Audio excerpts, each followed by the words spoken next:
வாசிச்சு பாருங்க, ரோமர் 3ஆம் அதிகாரம்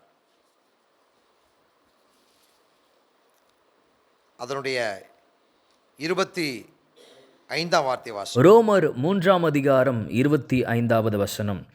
தேவன் பொறுமையாய் இருந்த முற்காலத்தில் நடந்த பாவங்களை தாம் பொறுத்து கொண்டதை குறித்து தம்முடைய நீதியை காண்பிக்கும் பொருட்டாகவும் தாம் நீதி உள்ளவரும் இயேசுவினிடத்தில் விசுவாசமாய் இருக்கிறவனை நீதிமானாக்குகிறவருமாய் விளங்கும்படி இக்காலத்திலே தமது நீதியை காண்பிக்கும் பொருட்டாகவும். போதும், பிரைஸ் தி லார்ட். தேவன் பொறுமையாக இருந்த முற்காலத்தில், பழைய ஏற்பாட்டு காலத்தில் நடந்த பாவங்களை தாம் பொறுத்து கொண்டதை குறித்தும் தாம் நீதி உள்ளவரும் தம்முடைய குமாரனை விசுவாசிக்கிறவன் நீதிமானா இருக்கும் பொருட்டாகவும் இக்காலத்தில் தம்முடைய நீதியை விளங்க பண்ணினார். என்ன விளங்க பண்ணினார்? நீதியை விளங்க பண்ணார். மனுஷனுடைய பாவங்களை மன்னிக்கிறேன், அதான் தேவனுடைய நீதி.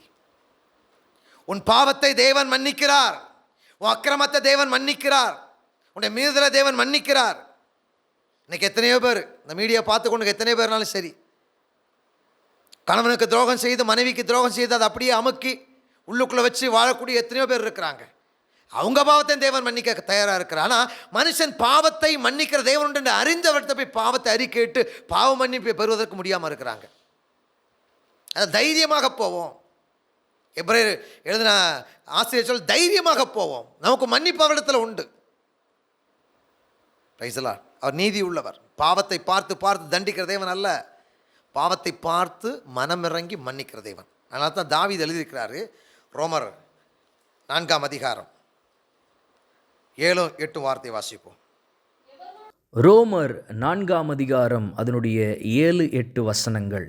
எவர்களுடைய அக்கிரமங்கள் மன்னிக்கப்பட்டதோ, எவர்களுடைய பாவங்கள் மூடப்பட்டதோ அவர்கள் பாக்கியவான்கள்.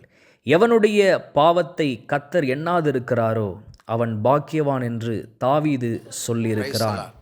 தேவன் பாவத்தை எண்ண மாட்டார், அக்கிரமத்தை எண்ண மாட்டார், சிந்தையில் வைக்க மாட்டார், பழிக்கு பழி வாங்க மாட்டார், குறை சொல்ல மாட்டார், குத்தி குத்தி பேச மாட்டார். தெய்வீக குணாதிசயம். தேவன் நீதி உள்ளவர். அதனால தான் 2 கொரிந்தியர் 5ஆம் அதிகாரம் 21 வார்த்தை வாசிச்சு பாருங்க.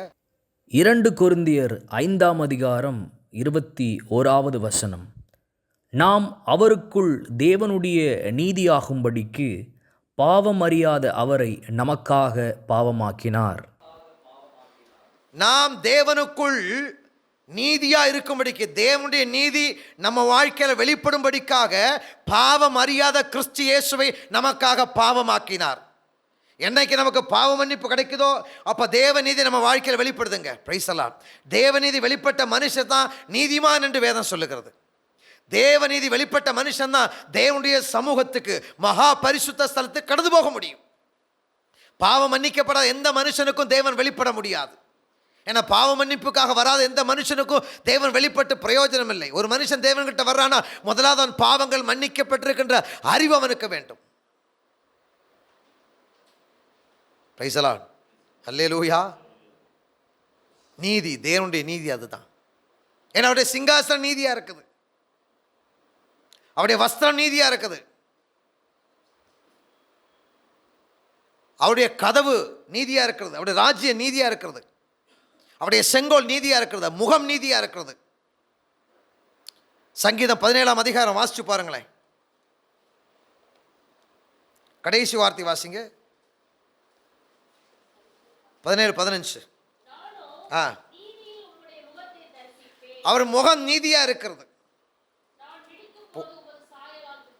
ஆமா, அவருடைய முகம் நீதியா இருக்கிறது. தேவனுடைய முகம், கிறிஸ்துவின் முகம் நீதியா இருக்கிறது. ஏசாயா தீர்க்கதரிசன புத்தகம் 59ஆம் அதிகாரம் 17ஆம் வார்த்தையை வாசிச்சு பாருங்க.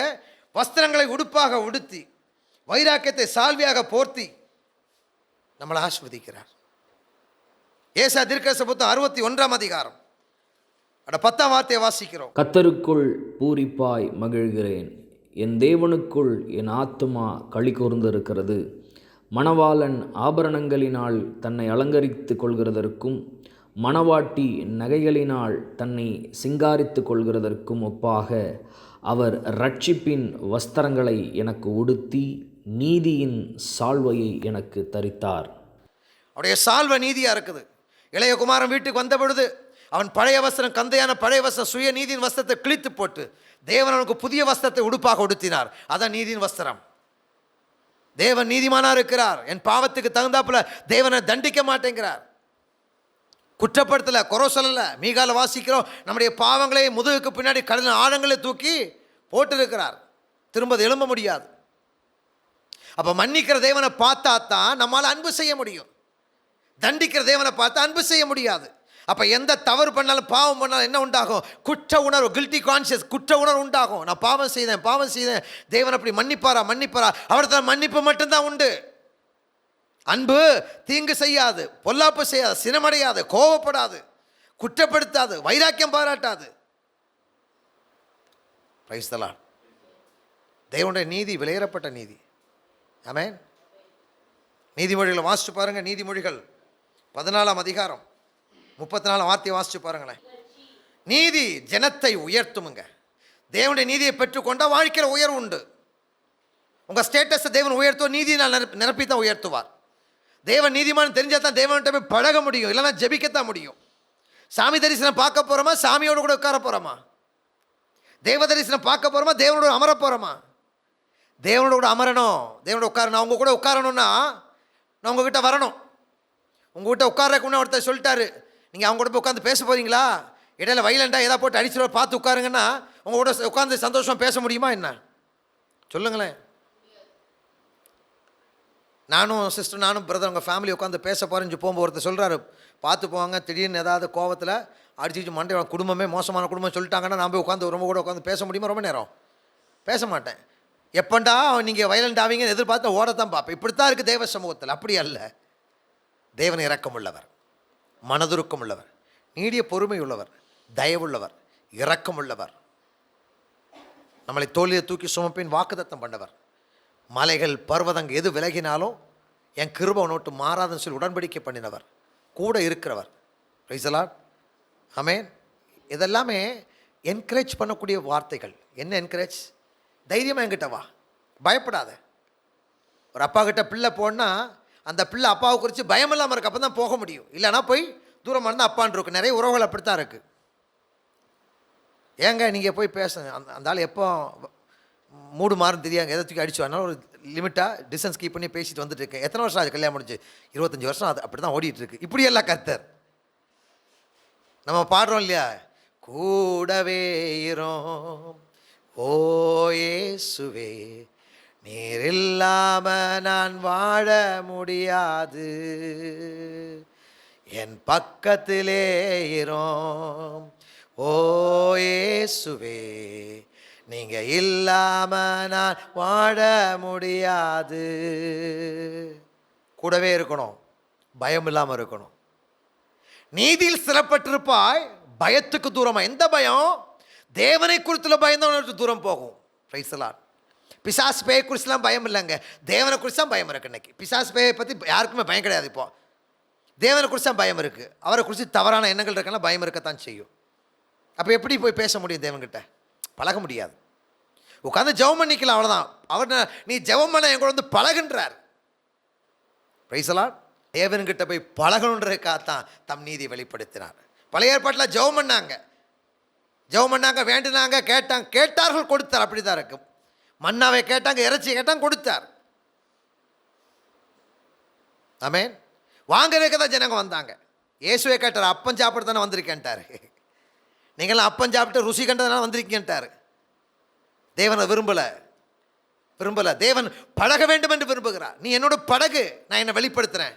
வசனத்தின் மூலமாக வெளிப்படுத்துறேன், பிரசங்கத்தின் மூலம் வெளிப்படுத்துறேன், தாசர்கள் மூலமாக, தீர்க்கதரிசி மூலமாக நான் வெளிப்படுத்துகிறேன். என்ன வெளிப்படுத்துகிறேன்? வேண்டு வந்து பழகுவா அப்படின்றார். தேவன்கிட்ட பழகிறது ரொம்ப கடினம். நம்ம பார்த்துட்டு இருக்கோம். பழக்கம் வேணும் தேவனிடத்தில். யார்கிட்ட அதிகமாக பழகலையோ என் கர்த்தராகிய தேவனிடத்தில் அதிகமாக பழக வேண்டும். Praise the lord. அல்லேலூயா. அவர் நல்லவர், அவர்கிட்ட கெட்டதே இல்லை. God is good, not evil. அப்படி தானே? தீமை அவரிடத்தில் இல்லை. தீமை என்னன்னு தெரியாது.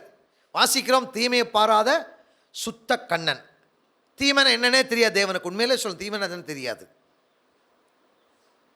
நன்மை நிறைந்த தேவன். பழகணும்னு ஆசைப்படுறார். என் கூட வந்து நம்மளாம் 5 பேர் கூடி இருக்கும்போது புதுசாக வந்து நம்ம போகிறோம் அப்படின்னா பழக்கத்தை தான் எதிர்பார்க்குறோம் இல்லையா, பழகணும்னு சொல்லி. அந்த அந்த பிரதர் வந்து என்கிட்ட பேசவே மாட்டேன்றாரு, உங்கள்கிட்ட நல்லா பேச பேசவே மாட்டேன்னா இப்படி வேதனையாக இருக்கும். நம்மளை பார்க்காத மாதிரி போகிறாங்க அப்படின்னா வேதனையாக இருக்கும்ல. அதே தான் தேவனுக்கு வேதனை இருக்குது. நீ என்கிட்ட பழக மாட்டேன்ற, நீ என்கிட்ட உட்காந்து பேச மாட்டேன்ற, கலந்து ஆலோசிக்க மாட்டேன்ற, உள்ளத்தை திறக்க மாட்டேன்ற, என்கிட்ட ஷேர் பண்ண மாட்டேன்ற, கண்டகிட்டலாம் போய் ஷேர் பண்ணுற, அது அப்படியே வெளியே லீக் அவுட் ஆயிடுது. நீ அங்கே ஆலோசனைக்கு விழுந்து போயிரு. என்கிட்ட வா, என்கிட்ட வந்து உட்காரு, இன்பமாக இருக்கும். உனக்கு தெரிய மாட்டேங்குது. உலகத்திலே உட்காந்து பழகி பழகி பழகி துன்பமெல்லாம் உனக்கு இன்பமாக போச்சு. நான் இன்பம் தான், என் கூட்டம் உட்காரு, பழகு. பிரைசலாம். தேவன் நீதி உள்ளவர். ஆமென். தேவன் எப்படிப்பட்டவர்? நீதி உள்ள தேவனாக இருக்கிறார். அவர் நீதிமானாக இருக்கிறார். அந்த நீதி தேவன் நமக்கு தருகிறார். ஒரு கால் நமக்கு விரோதமாக காரியங்களை செய்கிற தேவன் அல்ல. ஆமென். நிறைய பேரோட கருத்து தேவன் சோதிப்பார், அப்படி தானே? தேவன் சோதிப்பார். தேவன் சோதிப்பாராங்க, சோதிப்பார் அப்படின்னு ஒரு குரூப் சொல்லுவாங்க. இன்னொருத்தர் சோதிக்க மாட்டார்னு சொல்லி. அப்போ ஆபிரகாமை சோதிக்கலையா? யோபுவை சோதிக்கலையா? Price the lord. அல்லேலூயா. ஆபிரகாமை சோதித்ததற்கும் காரணம் இருக்குது. ஆபிரகாம் கொடுக்கப்பட்ட மகனை வளர்த்தத்தான் கொடுத்தார். அவன் மகனை வளர்த்தாம அவன் உள்ளத்துக்குள்ள, அவன் இருதயத்துக்குள்ள அவன் ஈசாக்கை வளர்த்த ஆரம்பித்தான். தேவன் வளர வேண்டிய இடத்துல ஈசாக்கை வளர ஆரம்பித்தான். அதனால தான் தேவன் என்ன செஞ்சார்? ஆபிரகாமை உன் குமாரனை கொண்டு பலி கொடுனார். ஈசாக்கை அவனுக்குள் வாசம் பண்ணுகிற ஈசாக்கை, அவனுக்குள் வைராக்கியமாக விக்கிரகமாக வச்சிருக்கான். பார்த்தீங்களா? உன் நேசகுமாரனும் ஏகபுத்திரனுமா உள்ள வச்சிருக்கிறியே, எனக்கு கொடுக்க வேண்டிய ஸ்தானத்தை அவனுக்கு கொடுத்து உள்ள வச்சிருக்கிறியே, விக்கிரகமாக வச்சிட்டியே, நீ அவனை கொண்டு வந்து பருவத்தில் பலி கொடுத்தான் சொன்னார். அங்கே அதைத்தான் கொடுத்தாமே. Price the Lord. எபிரேயர் 11ஆம் அதிகாரம் 16 வாசிக்கும் நமக்கு அதுக்கு வெளிப்பாடுகளை பார்க்கலாம். அங்கே வந்து கொடுத்தது காரணம் என்ன? அவனுக்குள் இருக்கக்கூடிய ஈசாக்கை தான் கர்த்தர் கேட்டார். ஆமேன். சோதனை முடிஞ்சுது. புதிய ஏற்பாட்டில் சோதனை இருக்கா இல்லைங்களா? இருக்கு. யாக்கோபு 1ஆம் அதிகாரம் 12ஆம் வசனத்திலிருந்து 15ஆம் வசனம் வரை. சோதனையை சகிக்கிற மனுஷன் பாக்கியவான், அவன் உத்தமன் என்று விளங்கின பின்பு கர்த்தர் தம்மிடத்தில் அன்பு கூறுகிறவர்களுக்கு வாக்குத்தத்தம் பண்ணின ஜீவ கிரீடத்தை பெறுவான். சோதிக்கப்படுகிற எவனும் நான் தேவனால் சோதிக்கப்படுகிறேன் என்று சொல்லாதிருப்பானாக. தேவன் பொல்லாங்கினால் சோதிக்கப்படுகிறவர் அல்ல, ஒருவனையும் அவர் சோதிக்கிறவரும் அல்ல. அவனவன் தன் தன் சுய இச்சையினாலே இழுக்கப்பட்டு சிக்குண்டு சோதிக்கப்படுகிறான். இருக்கீங்களா? சோத்திரம். சகிச்சு கொள்ளுங்க, பாக்கியவானா இருப்பீங்க. கர்த்தர் உங்களுக்கு ஜீவகிரீடத்தை கொடுப்பார். தப்பிக்கிறதுக்கு வழியும் வச்சிருக்கிறார். அதை கீழே வாசிக்கிறோம். சோதிக்கப்படுற எந்த நபரும் தான் தேவனால் சோதிக்கப்பட்டு சொல்லாதிருப்பானாக. தேவன் பொல்லாங்கினால் சோதிக்கப்படுவதில்லை, ஒருவனையும் அவர் சோதிக்கிறவரும் அல்ல. டெஸ்ட் பண்ணுறார், அவர் ஒருவரையும் சோதிக்கிறதில்ல. ஆனால் எப்படி இந்த சோதனை வருது? அவனவன் தன் தன் சுய இச்சை, அந்த லஸ்ட், இச்சை, ஆசை, இந்த ஆசை இச்சையும் மனுஷனுக்குள்ள வந்த பொழுது அதை தீர்த்து கொள்ள வேண்டும், அதை நிறைவேற்ற வேண்டும் என்று முற்பட்டு போகிறான். பார்த்தீங்களா? அது அவனுக்கு சோதனை. யாக்கோபுடைய பிள்ளைகள் ஊரை சுற்றி பார்க்க போகும்போது யாக்கோபு சொன்னார், வேண்டாம்ப்பா, நம்ம அந்நிய தேசத்தில் போக வேண்டான்னாரு. கேட்காம போய் அவருடைய மகள் தீனால என்ன செஞ்சாங்க? கெடுத்துட்டாங்க. கடைசி அந்த பட்டணத்தையே அழிச்சிட்டு தான் அங்கேருந்து புறப்பட்டு வந்தார்கள் அவருடைய பிள்ளைகள் எல்லாமே. அது பெரிய சாபத்தீட்டாயிருச்சு யாக்கோபுக்கு. மனமடிவாய்ப்போச்சு. ஓடினா, ஊரை விட்டு ஓடினா. Price the Lord. தேவனுடைய வார்த்தை சொல்லு, செய்யாதே, எடுக்காதே, கொடுக்காதே, பிடிக்காதே, நடாதே, வைக்காதேன்னு சொல்லுது. அதுக்கு விரோதமாக நம்ம செய்ய ஆரம்பிக்கும் போதெல்லாமே அது ஒரு சோதனையாகத்தான் உள்ளே வந்துடுது. ஒரு தீமையான காரியத்தை பண்ணும்பொழுது அதுக்கேற்ற தீமையினுடைய அதிபதி வரத்தான் செய்வான். வேதத்தில் வாசிக்க எபேசியரில் பொருளாசையாகிய விக்கிரக ஆராதனை, பொருளாசையாகிய விக்கிரக ஆராதனை, எது மேலெல்லாம் ஆசை இருக்குதோ அது எல்லாமே ஒரு இச்சையாக மாற ஆரம்பிக்கும். அந்த இச்சையை மாறி அந்த இச்சை நம்மளை சோதிக்கும். சோதனைக்காரன் யாரு? பிசாசு. சோதனைக்காரன் சில காலம் இயேசு விட்டு போய்விட்டான் இருக்கு லூக்கா சுவிசேஷம் 4ஆம் அதிகாரத்தில். மத்தேயு சுவிசேஷம் 4 வாசி. சோதனைக்காரன். அப்போ ஒரு இச்சை இருக்குன்னா இச்சை எங்கேயோ இருந்து உள்ளே வந்திருக்குது. மண்ணாசை, பொன்னாசை, அப்புறம் பண ஆசை, அப்புறம் பொருளாசை, வண்டி ஆசை, அந்த ஆசை இந்த ஆசை எல்லா ஆசையும் உள்ளே வந்து என்ன செய்யுமா, நிறைவேற்ற பிரயாசப்படுத்தும். உள்ளே வந்ததுக்கப்புறம் அதுக்கு நம்ம அடிமை. Price the lord. அப்போ இச்சை நம்மகிட்ட இருக்கனால தான் நம்ம சோதிக்கப்படுறோம். சோதனையிலிருந்து தப்பிக்க வழி என்ன? இச்சை எங்கே இருக்கோ அந்த இச்சையை இயேசுவின் சமூகத்தில் அறிக்கையிட்டு அவருடைய இரத்தத்தால் கழுவப்பட்டு அதோடு ஐக்கியத்தை துண்டிக்கப்பட்டு விட்டால் அந்த இச்சை கடந்து போக ஆரம்பிக்கும். சோதனைங்கிற பொல்லாப்பிலிருந்து ஆவியை நம்ம வெளியில் கொண்டு வர ஆரம்பிப்பார். Praise the lord. நிறைய பேர் வாழ்க்கையை சொல்லுவாங்க, தேவன் எங்களை சோதிக்கிறார், விசுவாச சோதனை நடத்துகிறார், எங்களை சோதிக்கிறார். தேவன் யாரையும் பொல்லாங்கால் சோதிக்கிறதல்ல. Price the Lord. அவருக்கு சோதிக்கிற வேலை இல்லைங்க. ஆமென். மனுஷன்லாம் மரித்து போகிறான், செத்து போகிறான்னு சொல்லி காப்பாற்றி கொண்டு வர மனுஷனை எப்படிங்க சோதிக்க முடியும்? Praise the lord. அல்லேலூயா. உங்கள் வீட்டில் ஒரு பிள்ளை இருக்குது, 5 வயசு பிள்ளை இல்லை 10 வயசு பிள்ளை, தலையில் 25 கிலோ அரிசி தூக்கி வைப்பீங்களா? வச்சுட்டு கண்டிப்பாக நீ போய்த்தாகணும், போய் டெஸ்ட் பண்ணி பார்க்கலாம் அந்த பிள்ளை வீடு போய் சேருமான்னு. கண்டிப்பாக முடியாது. பொல்லாதவனே, நீயே உன் பிள்ளைக்கு நல்ல ஈவை கொடுக்க இருந்திருக்கும் பொழுது பரமபிதாவானவர் எவ்வளோ அதிகமாக நன்மையை தராரு இருப்பார். Price the Lord. நீதி உள்ள தேவன். ஆமென். அல்லேலூயா. கடைசி ஒரு வார்த்தையை வாசித்து முடிக்க போகிறோம். யோவான் சுவிசேஷம் 3ஆம் அதிகாரம். நல்லா கவனிங்க. யோவான் சுவிசேஷம் 3ஆம் அதிகாரம் எடுத்துக்கொள்ளுங்க. தேவன் தண்டிக்க மாட்டார், ஒன்றும் செய்ய மாட்டார், நல்லவருங்க. ஆனால் தண்டனை இருக்குது, பனிஷ்மெண்ட் இருக்குது, ஜட்ஜ்மெண்ட் இருக்குது. ஆனால் தேவன் தர்றதல்ல. வாசிச்சு பாருங்க. யோவான் சுவிசேஷம் 3ஆம் அதிகாரம் 16, 17, 18, 19. நல்லா கவனிங்க. இயேசு கிறிஸ்து வந்தது ரட்சிக்க வந்தால், யார் தண்டிக்க இல்லை. ஆனால் இயேசு கிறிஸ்துவை ஏற்றுக்கொள்ளாமல் இருக்கான், அவன் ஏற்கனவே ஆக்கினைக்குள்ளாக இருக்கிறான். என்ன ஆக்கினை? ஒளியானது உலகத்திலே வந்தது மனுஷனுடைய கிரியைகள் பொல்லாதல இருக்கிறபடியினால் அவர்கள் ஒளியை பார்க்க இருளை விரும்புகிறதே அந்த ஆக்கினை தீர்ப்புக்கு காரணமாக இருக்கிறது. Praise the lord. அல்லேலூயா. அவங்க செய்து கொண்டிருக்கக்கூடிய பாவத்திலே தண்டனை உண்டுங்க. புரியுதா புரியலைங்களா? புரியலை. இன்னைக்கு புகைப்பிடித்தல் உடல் நலத்துக்கு கேடுன்னு எங்கே வாசிக்கிறோம்? சிகரெட்டு டப்பாவில் வாசிக்கிறோம். Cigarette is injurious your health. குடியை கெடுக்கணும். இதை வாங்கி குடிச்சுக்கிறாங்க. குடிச்ச என்ன ஆகுது? அதில் எழுதப்பட்ட தண்டனை, அதில் இருக்கக்கூடிய பாவத்தின் விளைவின் தண்டனை உள்ளே வந்துடுது. இப்போ குடிச்சிட்டு, சாராயத்தை குடிச்சிட்டு, இல்லை சிகரெட்டு பீடியை குடிச்சிட்டு, இல்லை விபச்சார வாழ்க்கை வாழ்ந்துக்கிட்டு, இல்லை திருடிக்கிட்டு, ஏதோ ஒரு பாவத்தின் நியாய தீர்ப்பை விழுந்துட்டு தேவன் தான் செஞ்சார் சொல்ல முடியுமா? சிகரெட் டப்பாலே போட்டிருக்குது, இது குடித்தா உடலுக்கு கேடுன்னு. இதை குடித்ததுக்கப்புறம் உடலுக்கு கேடு உண்டாகும். பாவம் செய்தால் தண்டனை உண்டு, பாவத்திலே தான் தண்டனை இருக்குது. Price the Lord. தேவன் தண்டிக்கிறதில்ல, பாவத்துக்குன்னு தண்டனை வச்சிருக்கிறார். கடைசி நாளில் பிசாசுக்கு அவன் தூதலுக்கு ஆயத்தம் பண்ணப்பட்ட அக்னிக்குள்ள அவனை கொண்டு போங்கள். அவனுக்கு தான் தண்டனை, பனிஷ்மெண்ட், ஜட்ஜ்மெண்ட். சாத்தானுக்கு அவன் தூதலுக்கு வைக்கப்பட்டிருக்கிறது. நாம் இன்றைக்கு பிசாசுக்கு சாத்தானுக்கு அடிமைப்பட்டு ஆசையிலும் இச்சையிலும் மோகத்திலும் போய் விழுந்து போகிறோமோ அந்த தண்டனைக்குள்ளாக போகத்தான் ஆகும். நீதியின் பாதையில் ஜீவன் உண்டு, அங்கே மரணம் இல்லை. ஆமென். Praise the lord. அப்போ நம்ம வாழ்க்கையில் எந்தெந்த இடத்துல நாம் தவறி போயிருக்கோன்னு சொல்லி இன்றைக்கு நாம் என்ன செய்யணும்? அலசி ஆராய்ந்து பார்த்தா ஆவியாக நமக்கு வெளிப்பாடு கொடுப்பார். Price the Lord. நம்முடைய வாழ்க்கையும் தேவனுடைய வாழ்க்கை ஒன்றாகக்கூடாது. தேவனுடைய வாழ்க்கை நம்முடைய வாழ்க்கை தான் ஒன்றாகணும். நான் செய்கிறலாம் சரின்னு சொல்லிகிட்டு இருப்போம். நான் செய்யலாம் சரி கிடையாது. நான் செய்கிறது 100க்கு 100 தப்பு. தேவன் சொல்கிறதான் சரி. Praise the lord. அல்லேலூயா. தேவன் சொல்வதான் சரி. இப்போ தேவன் என்ன சொல்கிறாரு? நான் நீதி உள்ளன்றாரு. பாவத்தை உண்மை ஊத்தமாக அறிக்கிடுவோம், மறைக்க வேண்டாம். ப்ரைவசி மேட்ரு, எந்த மேட்ரானாலும் சரி, உங்கள் வாழ்க்கையில், தனிப்பட்ட வாழ்க்கையில், ரகசிய வாழ்க்கையில் எவ்வளோ பெரிய தீமை செஞ்சாலும் சரி, ஆண்டவர் சமூகத்தை ஏற்று அறிக்கையிட்டு சொன்னால் ஆண்டவரை மன்னிக்கிறார். Price the Lord. நமக்கு ஒரு புது வாழ்வு கொடுக்கிறார். அவர் ஒரு காலம் தண்டிக்க மாட்டார். அழகா உத்தரவாதமாக தைரியமாக தேவனிடத்தில் போய் பேசலாம், பழகலாம். தேவனை சொந்தம் தகப்பனை போல நம்ம என்ன செய்யலாம்? உறவு கொண்டாட முடியும். Praise the Lord. தேவன் நன்மை செய்கிறவர். ஆமென். நீதி ஜனத்தை உயர்த்தும். நீதி ஜனத்தை உயர்த்தும். நீதியிலே பசிதாக உள்ளவன் பாக்கியவான். நீதிக்காக பசிதாகமாக இருக்கிறவன் பாக்கியவான். இந்த நீதி ஏற்றுக்கொள்கிறவங்க பேர் நீதிமான். நீதிமான் பட்டணங்கள் ஆசிர்வதிக்கப்படும். நீதிமான் சிரசிலே ஆசீர்வாதம் தங்கும். நீதிமான்ட வேர் கனி கொடுக்கும். நீதிமான்ட மிருக ஜீவன்கள் ஆசிர்வதிக்கப்படும். நீதிமான் செய்வதெல்லாம் வாய்க்கும். நீதிமான் அவன் சந்ததி பெருகும். நீதிமான் தீர்க்காயசாக இருப்பான். யார் நீதிமான்? தேவனுடைய நீதியை பெற்றுக்கொண்டவர்கள். ஆமென். ஒரே தீர்ப்பினால் உண்டாகின, ஒரே பாவத்தினால் உண்டாகின தீர்ப்பு மரணம்.